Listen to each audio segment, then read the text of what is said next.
producen tanto en intestino delgado como en intestino grueso, ¿no?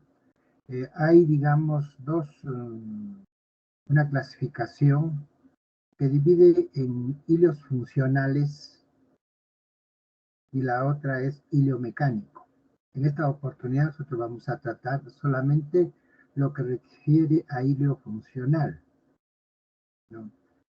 Y para eso tenemos que analizar que por lo general no viene a ser sino la evolución natural de una enfermedad, es decir, cualquier alteración, ¿no?, que se produzca en la cavidad abdominal puede llegar, ¿no?, en el, digamos, transcurso de la evolución a digamos, a un hilio funcional, ¿no? Es decir, enfermedades inflamatorias que pueden ser de resolución médica o de resolución quirúrgica, como la apendicitis o la colecistitis, pero están dentro de lo que se llama, digamos, etiologías no inflamatorias. Pueden ser metabólicas, ¿no?, como en el caso de la diabetes, el coma, digamos, diabético o el coma hiperosmolar. Puede llegar también a ocurrir, ¿no?, un hilio funcional. Puede ser por deficiencia del medio interno, es decir, de los electrolitos, sodio, potasio, ¿no?, que pueden condicionar su déficit, llegar, digamos, a alterar la funcionabilidad del intestino, ¿no? Y así hay una serie de causas etiológicas que a lo largo de la evolución pueden traer como consecuencia que se detenga el tránsito intestinal, ya sea en forma parcial o en forma completa, ¿no? Tanto como dijimos, en el intestino delgado como en el intestino cueto, en el intestino grueso, ¿no? Si bien es cierto, hay una clasificación antigua que la van a encontrar en varios manuales, ¿no? Habla de una suboclusión intestinal, ¿no? Puede presentarse y puede también tomarse en cuenta cuando, se obstruye parcialmente por ciertos periodos, ¿no?, el tránsito intestinal, que como sabemos nosotros, ¿no?, no solamente ese tránsito intestinal es los fluidos de lo que comemos o de la ingesta, sino que también a lo largo del tubo gastrointestinal existen secreciones, ¿no? Si bien es cierto, todo el intestino delgado grueso es un espacio virtual, pero en determinados momentos puede almacenar o puede alojar, ¿no?, una cantidad, digamos, de líquidos en un espacio que no está destinado para almacenarlo.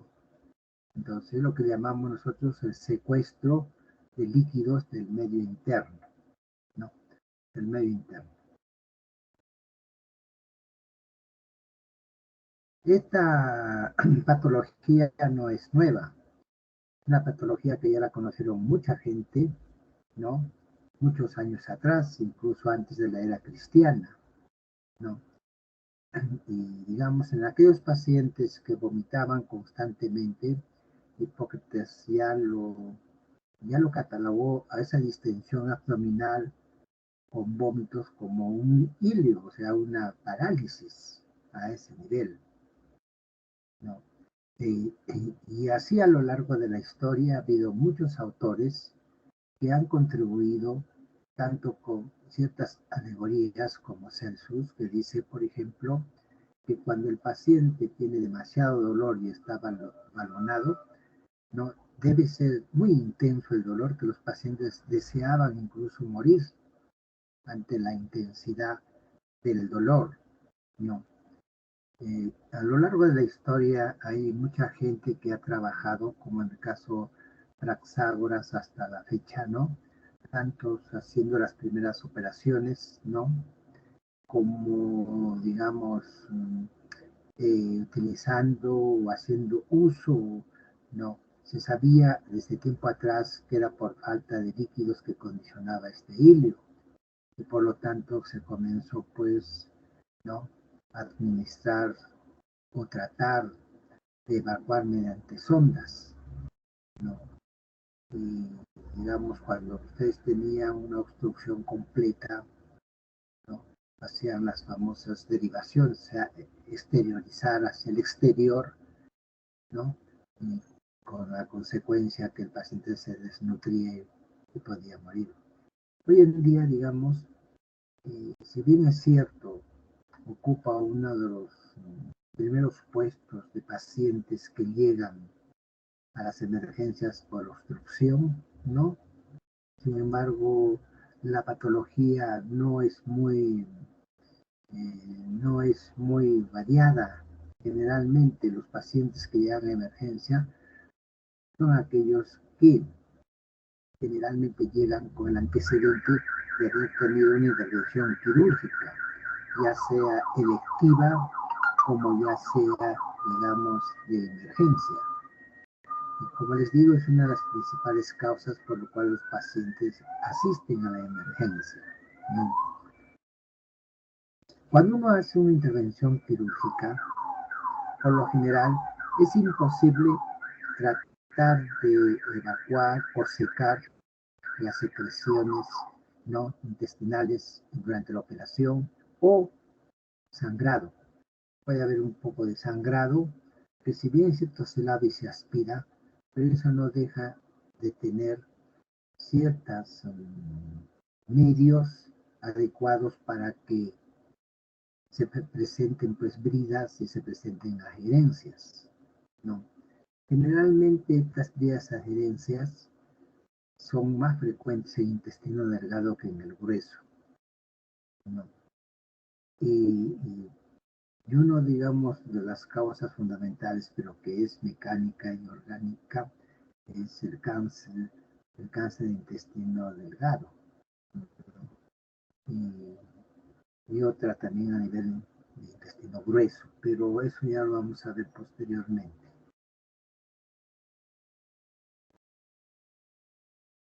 Como le digo, hay varias clasificaciones, ¿no? Puede haber una obstrucción intestinal simple cuando solamente hay un compromiso en el tránsito, o sea, de los fluidos o nutrientes a lo largo del tubo digestivo delgado y grueso. O puede llamarse también una obstrucción intestinal complicada cuando se interrumpe la circulación arterial, lo que llamamos el estrangulamiento del asa intestinal, ¿no?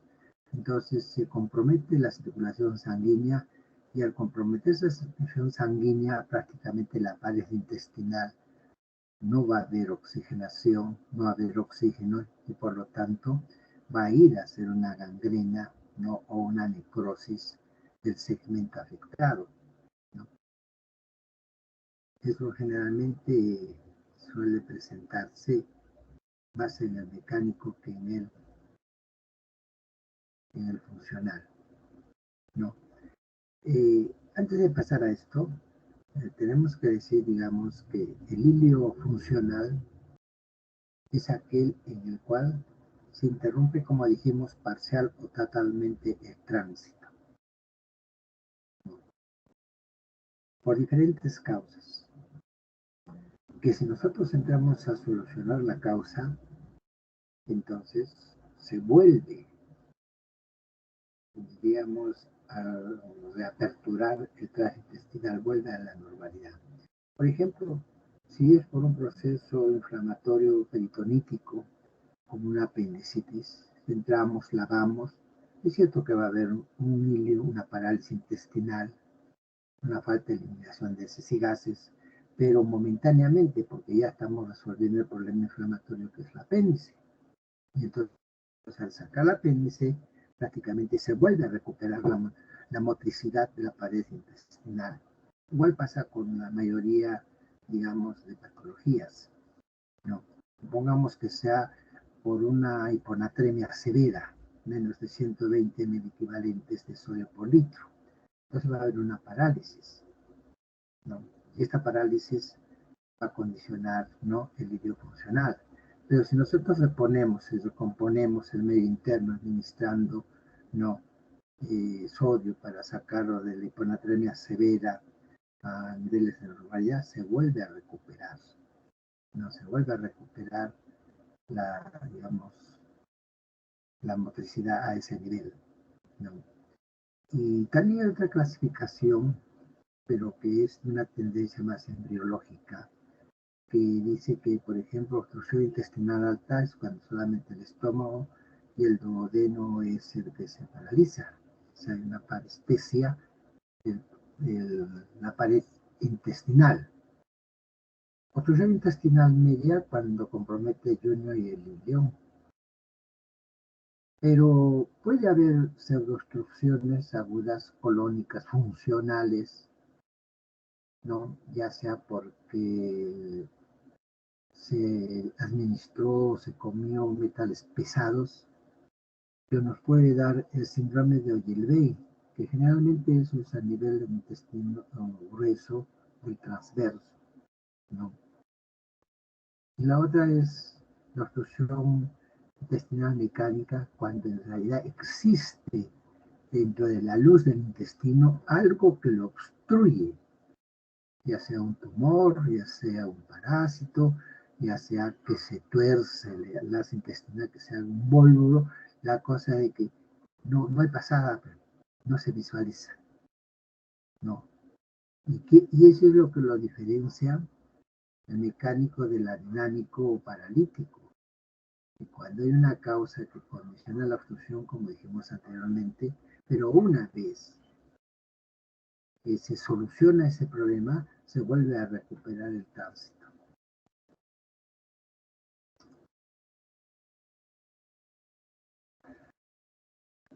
¿A qué se debe prácticamente este hilo funcional? ¿No? ¿A qué se debe, por ejemplo, pongamos en ejemplo una peritonitis? ¿No? ¿Por qué falla la peristalsis del intestino? Ustedes saben de que generalmente en la pared intestinal hay unos plexos de Auerbach y Meissner que son en realidad, digamos, inervados por simpático, ¿no?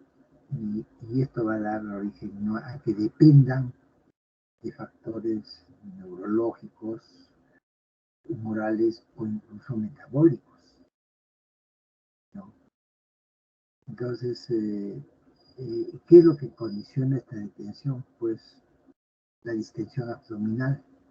No pasa y entonces toda la parte superior, ¿no?, a la obstrucción se va a aumentar de volumen, va a haber pues aire, va a haber líquido, ¿no?, que nos van a dar cuando uno toma una radiografía los famosos niveles hidroaéreos a ese nivel, ¿no?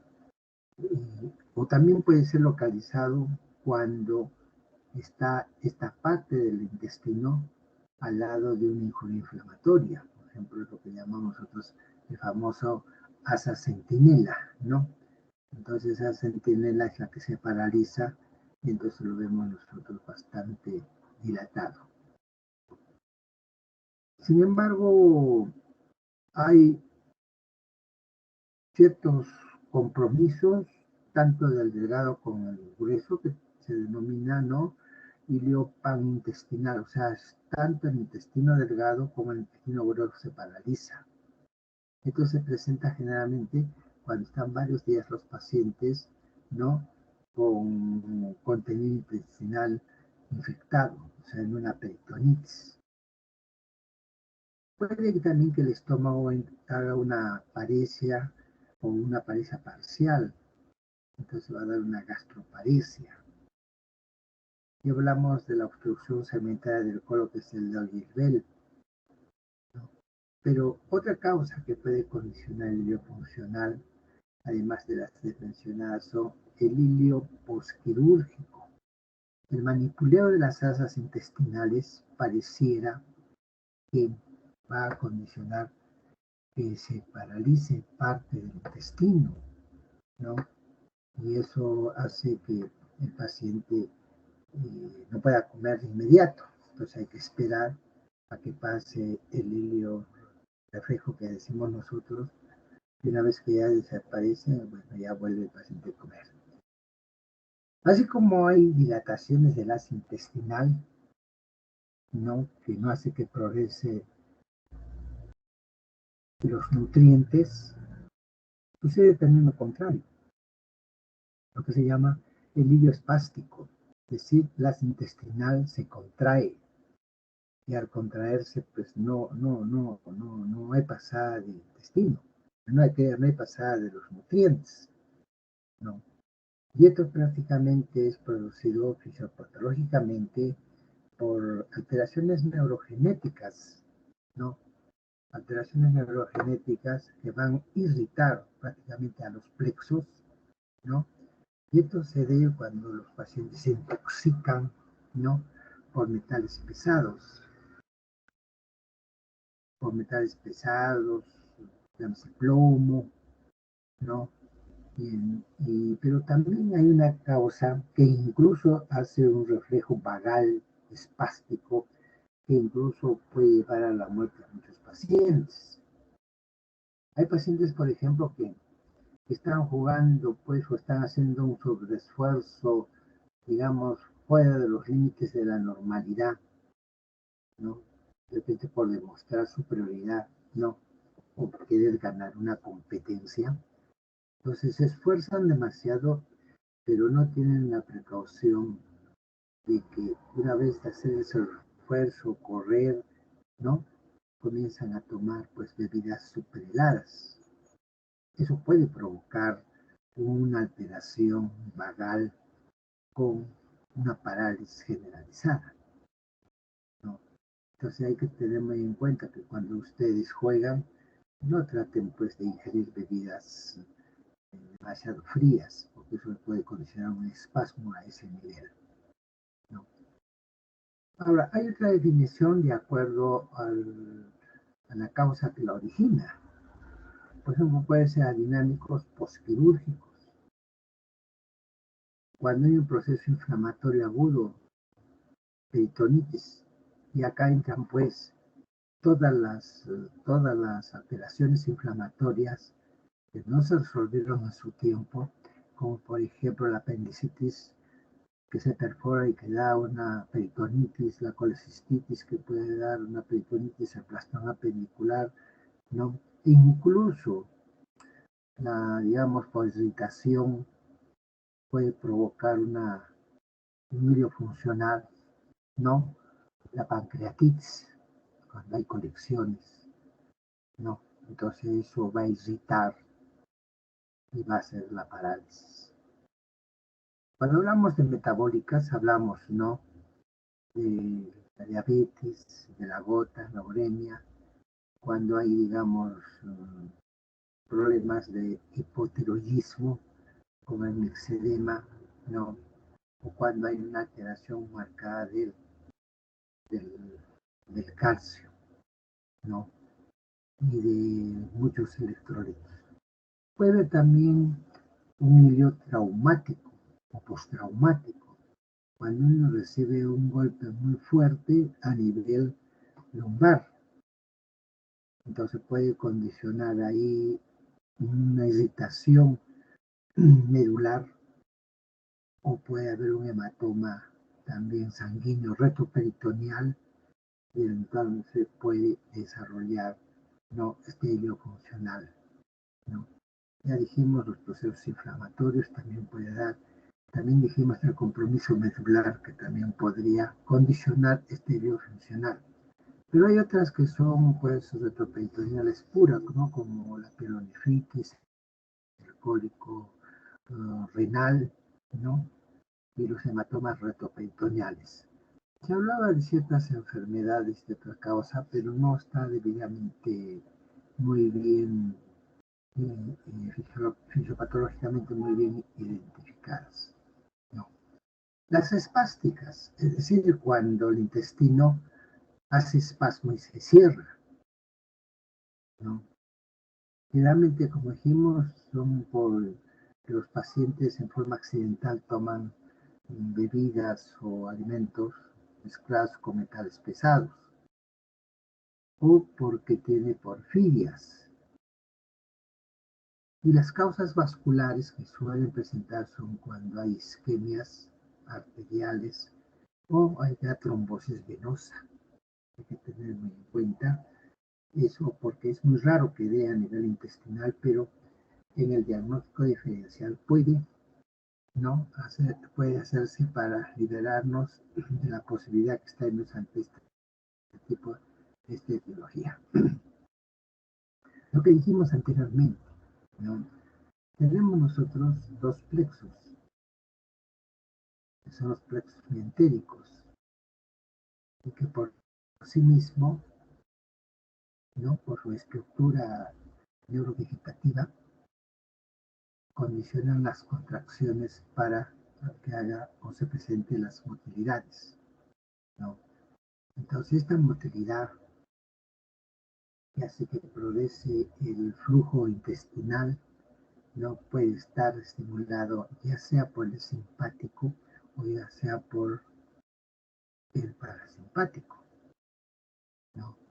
Si se excita el vago, va a producirse espasmo a lo largo del intestino. Pero si se excita lo contrario, que es el simpático, entonces va a alterar la acción inhibitoria a nivel de los plexos mientéricos. Y esto va a condicionar los espasmos, ¿no? A nivel de los esfínteres. Al final es lo que se dice, ¿no? Generalmente que se cumple con la ley de Stokes, que dice que debajo de toda serosa inflamada, el músculo no subyacente se paraliza, o sea, no hay peristalsis, no hay movimiento, no hay motricidad a ese nivel. Como dijimos, hay componentes, digamos, hormonales o neurohormonales, y que previenen el sistema de la suprarrenal, ¿no? Entonces, esta hormona de la suprarrenal actúa directamente a nivel de los plexos, ¿no? Y cualquier alteración que haga a nivel del peritoneo parietal, ¿no? Va a depender, ¿no? La presentación de esta lesión peritoneal en el intestino.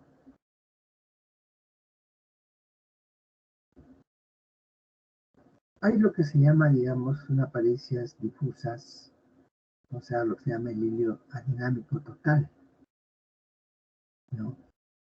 Y puede ser también parcial. O sea, hay una infinidad, digamos, de situaciones, patologías que pueden dar, ¿no? Estas totales o segmentarias, y esta parálisis de la peristalsis. Lo cierto es de que al final, haciendo una epidemiología, ¿no?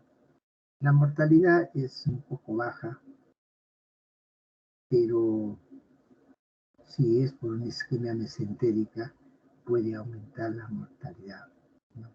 Y esto se logra porque ya se han hecho estudios en el cual cuáles son los compromisos secuelares que puede tener cualquier enfermedad en su estadio terminal, ¿no?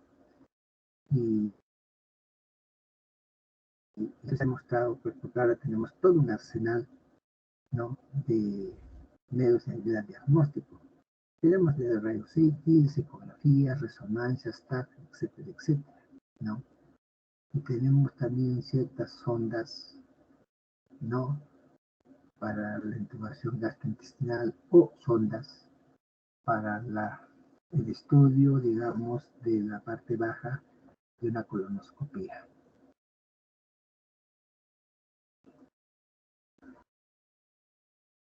Hoy en día, digamos, gastroenterología nos ayuda porque hay unas cámaras de navegación que se traga y después se elimina vía rectal y ahí está prácticamente fotografiado todo lo largo del tránsito intestinal, tanto delgado como el grueso.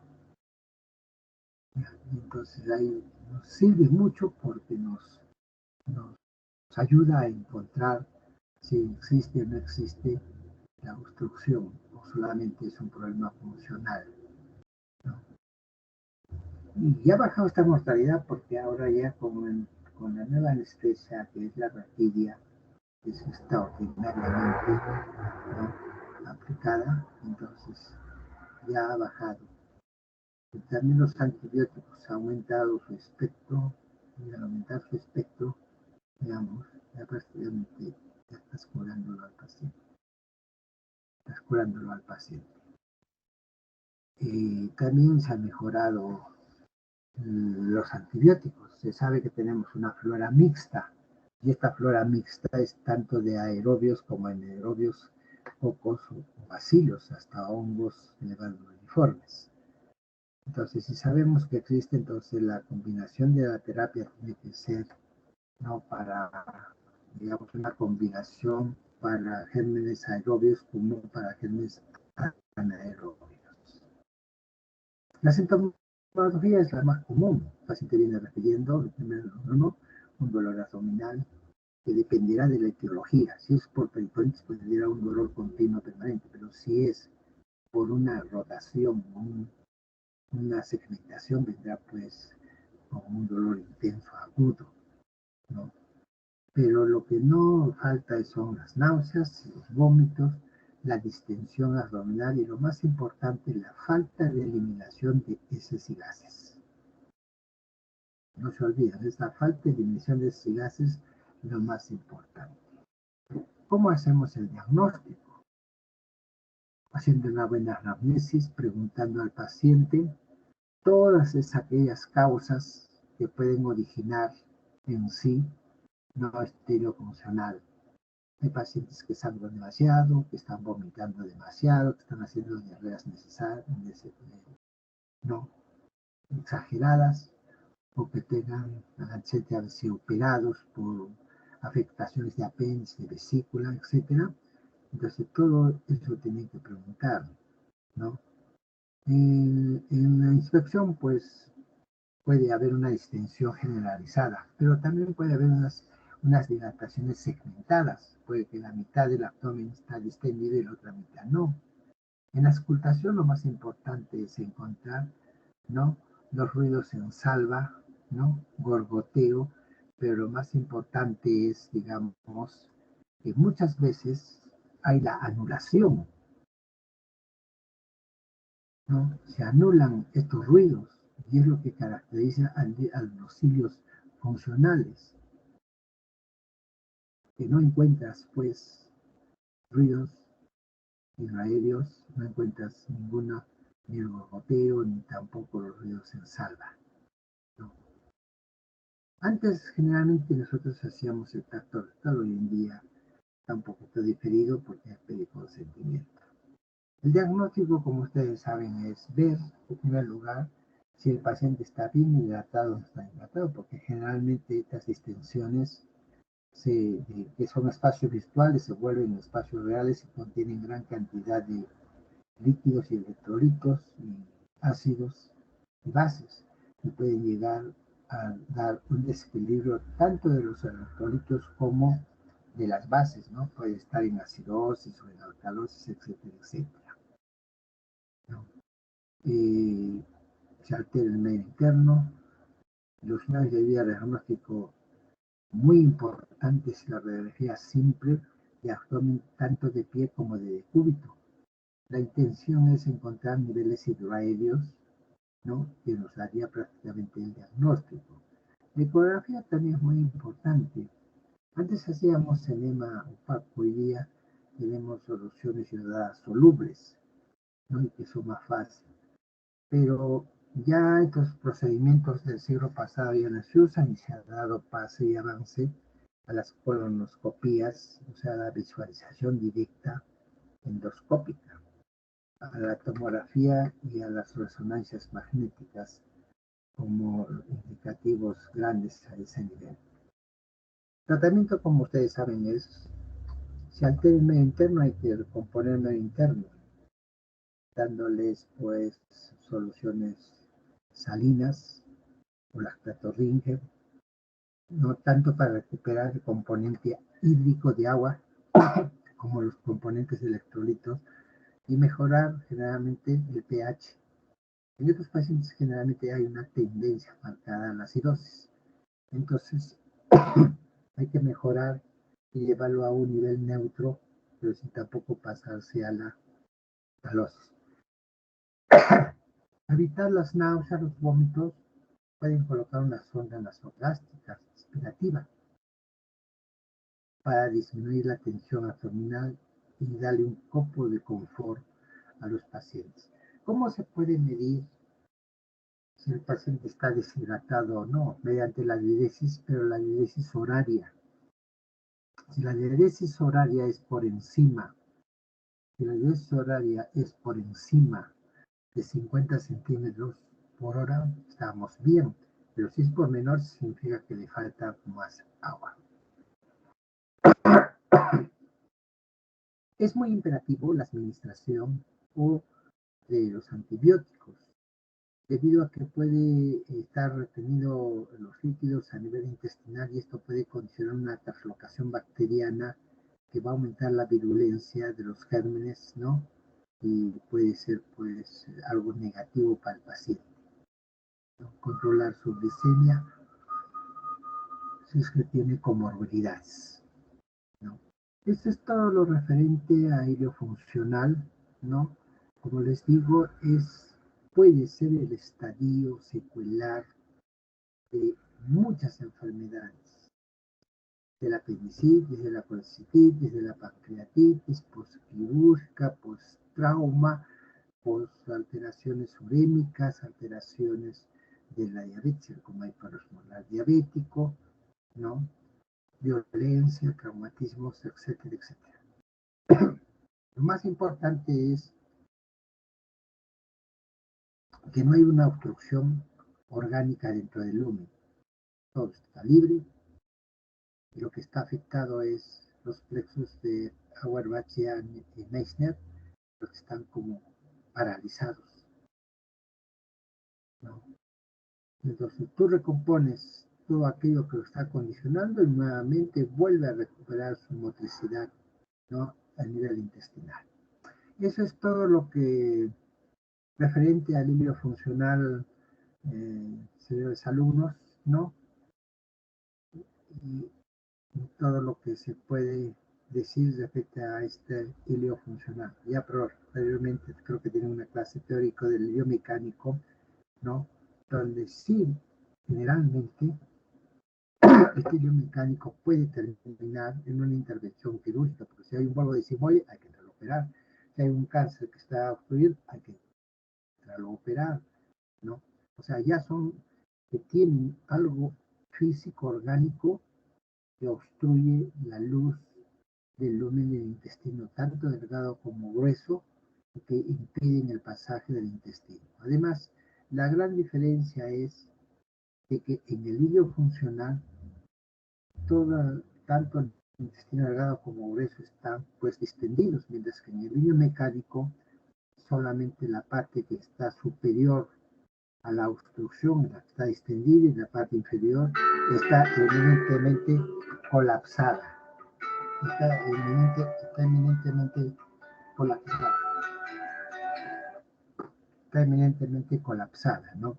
Otra diferencia que podemos encontrar entre el hilo funcional y el hilo mecánico es que el hilo funcional no se opera, sino que es de tratamiento médico tratando de recuperar el déficit que pueda tener según la etiología, mientras que el hilo mecánico en un alto porcentaje es quirúrgico, ¿no? Nada más esto es lo que les quería presentar, ¿no? Si hubiera alguna pregunta de parte de ustedes.